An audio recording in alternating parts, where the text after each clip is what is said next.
You are listening to Wake Up Call on KSFR. Now, Yolanda Cruz from the Santa Fe Community Foundation speaks with Dr. Victoria Mora, president of United World College USA, on this month's installment of Community Matters.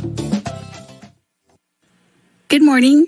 My name is Yolanda Cruz of the Santa Fe Community Foundation. Welcome to Community Matters on KSFR's Wake Up Call. Community Matters is a radio program where subject experts and community leaders talk about the challenges and inequities our city faces and possible solutions that could contribute to its growth. Please note that the views and opinions expressed in this radio program do not necessarily reflect the official position of the Santa Fe Community Foundation. Today, I'm joined by Dr. Victoria Mora, president of the United World College USA, to discuss youth and the international community. Dr. Victoria Mora is a first-generation college graduate from a large traditional New Mexico family. She graduated Phi Beta Kappa and magna cum laude with a degree in English and philosophy from the University of New Mexico and completed her PhD at Yale with distinction.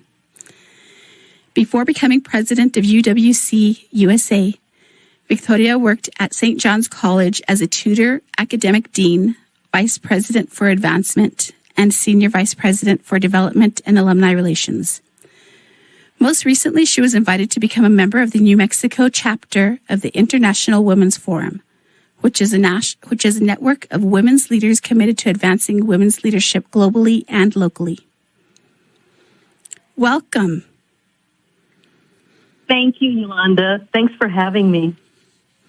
So this is very exciting. I live near Las Vegas, which is right next to Montezuma, where the United World College USA is located.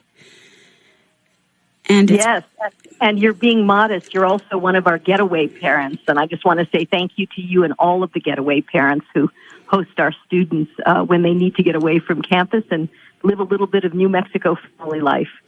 Thank you. I've really enjoyed it, and it's more challenging now with COVID, but hopefully things are back to normal within the next few months or next year. Yep, we're hoping the same thing.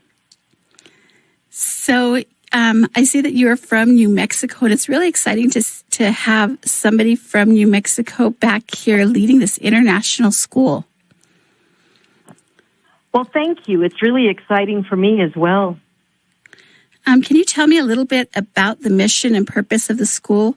I know that you do have international students, and so it's a little bit difficult at first to wrap your head around, what the purpose and where everybody's from and all of the things that encompass yes, an introduction. Yes.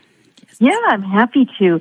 So United World College, I guess the first thing to say about us is that we're not a college or university in the sense that most people would understand that as post-high school.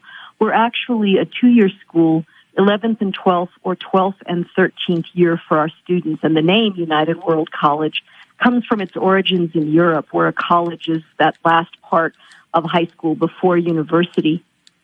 We were founded by a German educationalist, Kurt Hahn, and he founded both the United World Colleges as well as the Outward Bound. And so the first campus of United World College was Atlantic College and started in 1962 in response to the Cold War. Now, Cold War, we're talking about a time with serious impediments to knowing one another. Physical divisions, walls and armed borders between countries. And the superpowers were focused on mutual nuclear threat, and developing countries were scrambling to get nuclear weapons. Hahn really wanted to change the dynamic of that mutually destructive suspicion and isolationism.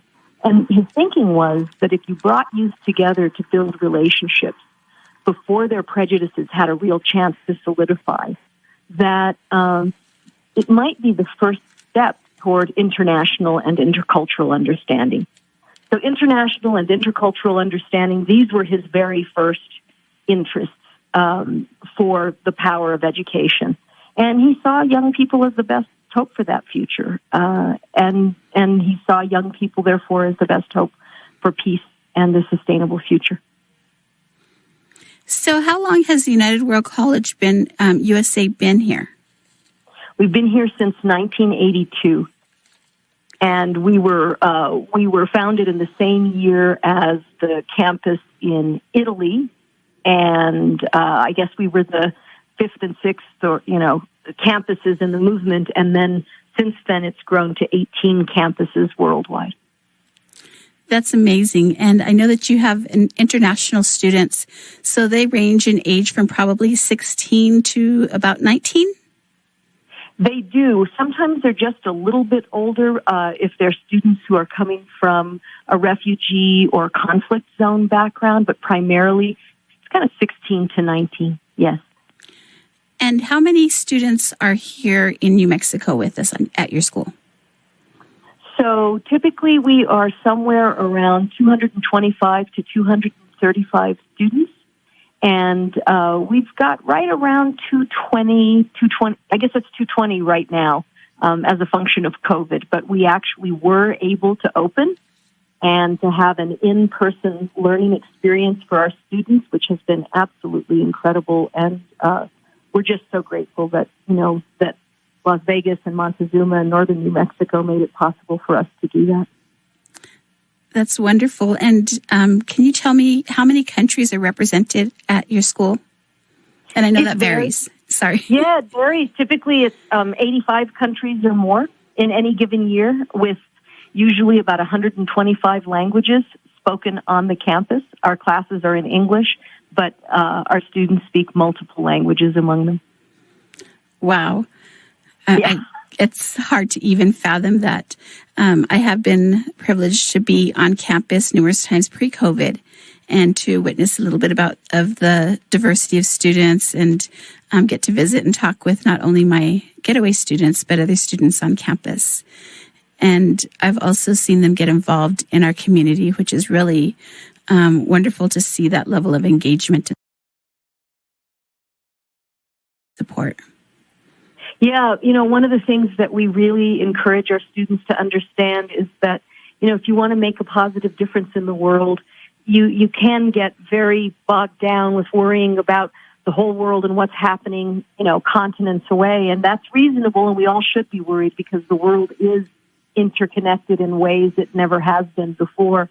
But part of feeling empowered and being able to make a difference is really knowing how to engage at the local level. And so our students give somewhere around 18,000 hours of community service annually in Las Vegas and northern New Mexico, and everything from, working with homeless shelters to working with the educational system to working with the animal shelter and doing some projects around, forestry and, fire safety and thinning of forests. So they do an awful lot to contribute in the local area. And it's a way of letting them know that, if they truly believe in being global citizens, as they do believe they are, then you make a difference wherever you are locally.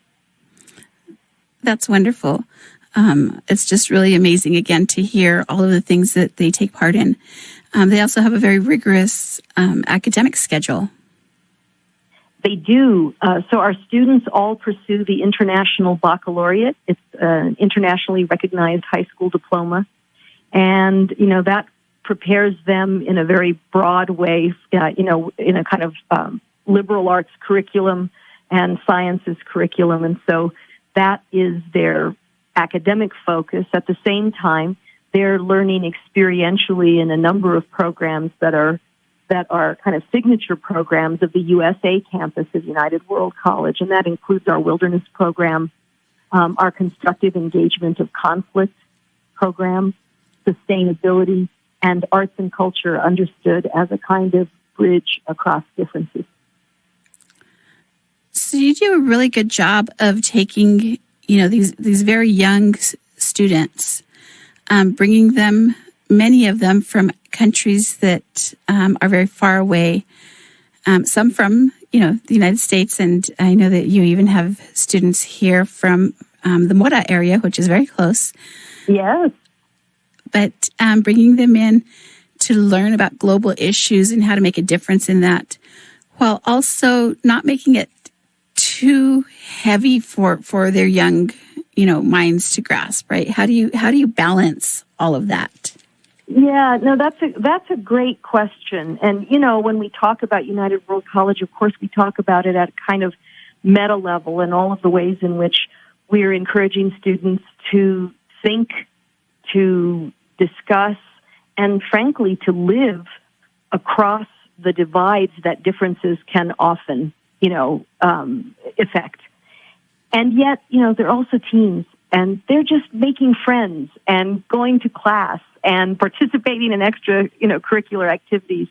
So I think one of the things we do is really try to create a wonderful home environment for them so that they can, spend these 2 years really learning about themselves and one another in a way that long-term makes a huge difference on, in their intercultural understanding, in their understanding of global issues, but also in their ability to recognize how many different and legitimate perspectives there are on different issues that we're facing. The kinds of issues that really divide us because of where we are in the world.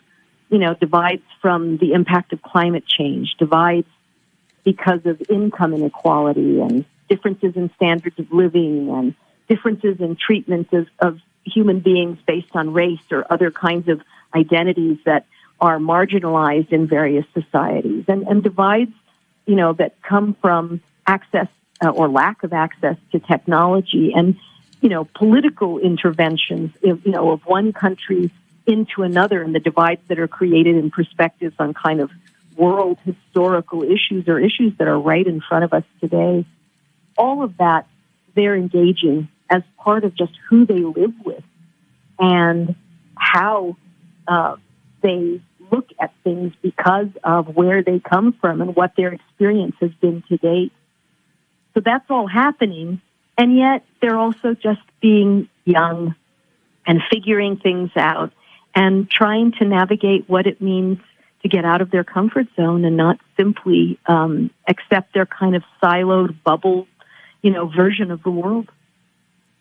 They also bring a lot of leadership experience that is built upon at the United World College.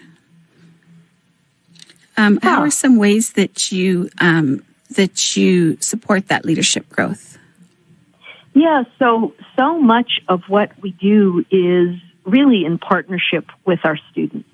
Last night, for example, meetings started at 8:15 in our campus home, and students from our Black Caucus were meeting with us to talk about how to create a more inclusive and racially aware community. And, they had put together a set of recommendations for how to think more deeply about combining accountability measures with our restorative justice measures, which is how we go about matters of discipline, restoratively. And, that's just an example of the kind of partnership that we exercise with our students. So part of it is them taking responsibility for the community they're a part of while they're here. And it's not enough to say administration needs to do something about this. No, we're a global community here. We have very different views. And it's all of our responsibility to step up to understand how we can make for a peaceful and sustainable intercultural community and really embrace the pluralism that's here. That means there are no easy answers. But in addition to that kind of communal leadership, our students also formally take on leadership roles within those 4 signature programs that I mentioned. So we have students who assume leadership in wilderness, students who assume leadership in sustainability, and that might mean, leading some of the efforts on our organic farm in growing produce and thinking logistically about how to get that produce into the dining hall or out into the local community. They do leadership, with arts and culture, leading cultural shows that end up being for not only the campus community, but for the local community as well, at least in non-COVID times. And then they also do leadership in constructive engagement of conflict. And so some of what our students were doing last night from the Black Caucus was really looking at some of the challenges of an interracial community and asking how we can be better at engaging constructively across those differences. So I'm Yolanda Cruz from the Santa Fe Community Foundation, and today I'm joined by Dr. Victoria Mora from the United World College, USA. Dr. Mora, so you really are creating a family for 200 youth that come from very different, diverse backgrounds. What are some of the issues that they face both domestically and internationally? Every issue you can imagine. I think when I think about what's so powerful about United World College and why I'm so dedicated to the work here, I think it's because we live in a community where all of the headlines that we all hear are humanized. They take on faces and they take on, real expression through the people that come to be our friends and who we come to love and care about deeply. It's every global issue you can imagine, and students being affected in every way possible. So, they deal with the domestic issues that affect their families. They could be around economics. They could be around, access to health care. They could be around marginalization of, ethnic cleansing, any number of things. And they also are dealing with what it means to be a young person in the world today with so much pressure on them around, things like polarization and the rise of authoritarian governments and political oppression. And all of those things take on a kind of significance in the day-to-day that we might not have if we're viewing them just kind of from a kind of comfortable theoretical distance as we watch the 6 o'clock news. Definitely. How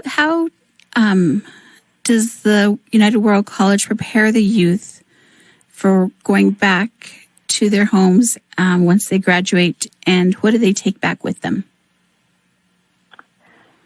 Yeah, that's a great question. It's something I feel. I think I'm a little ambivalent about it. Depending on where the students are coming from, northern New Mexico and UWC-USA can be a real difference in a positive direction. Student coming from a country where food scarcity is common might find this to be a kind of wealth of riches, they didn't imagine.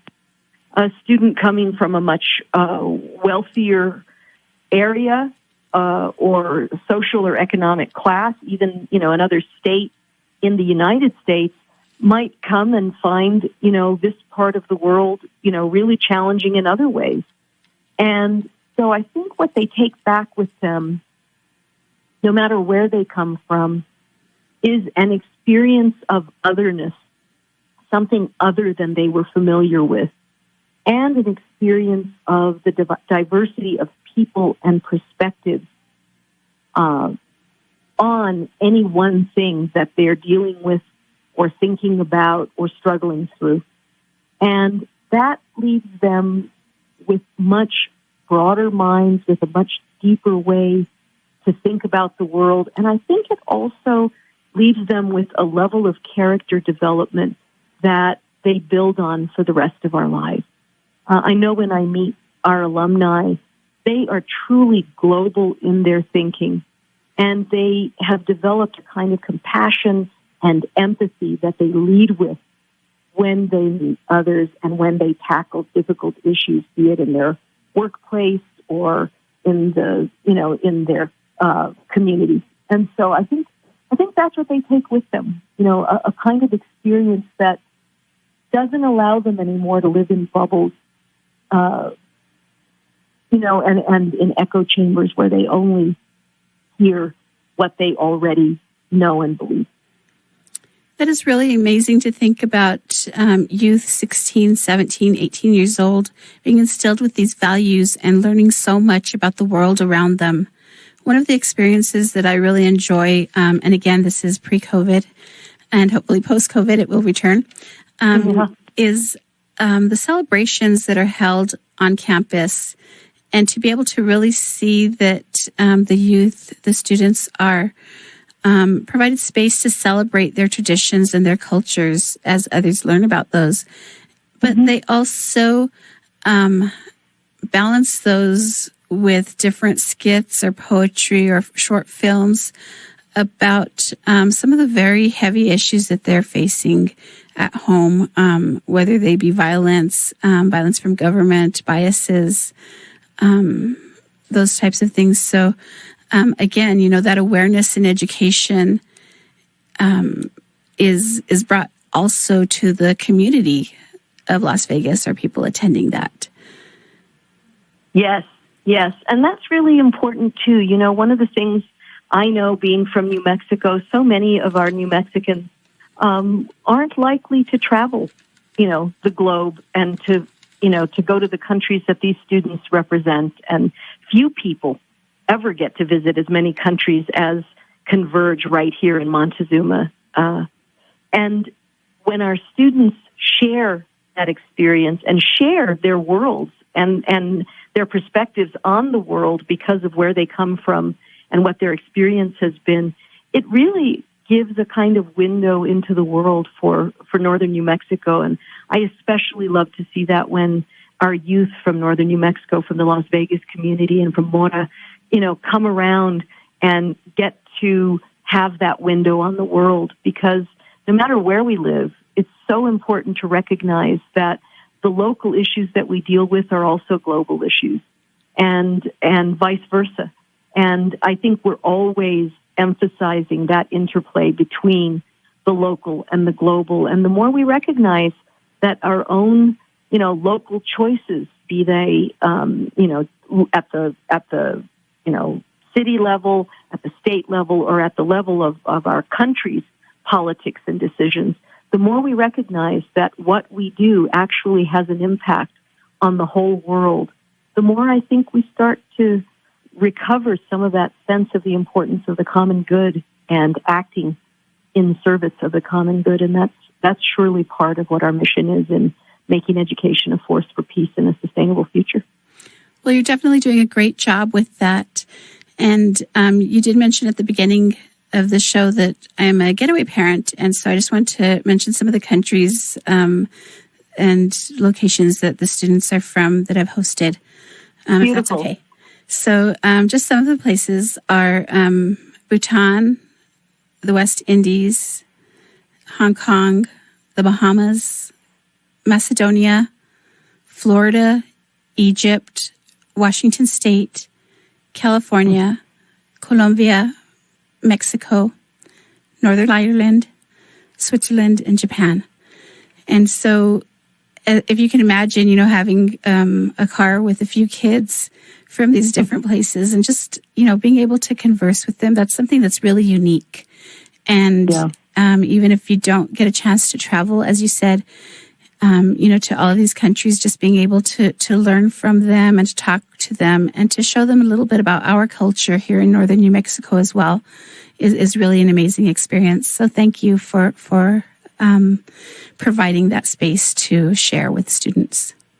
Oh, and thank you so much for receiving them into your home. It makes such a difference in their stays here. And, I just want to say for your listeners, being getaway families is something very special, part of our program since we started in 1982. And I hear from alumni all the time that they stay in touch with their getaway parents. And I hear from getaway families who've been doing this for decades here that, when they travel, that they go to the weddings of these students or go to meet their children, decades later. And so really special relationships form. And for all of your listeners, we'd love to have more getaway families. Please check us out on our website, UWC-USA.org. And if you would like to open your home as you, Yolanda, have, we'd love to share our students with you and give you a window on the world as well. It's something very special in northern New Mexico. We're the only campus of the United World College, 18 campuses strong, we're the only one in the United States, and so it's pretty special for us as a northern New Mexico community. Thank you so much, Dr. Mora, and thank you for your time. Thank you for taking the time with me. I really appreciate it, and stay healthy and well. And now a word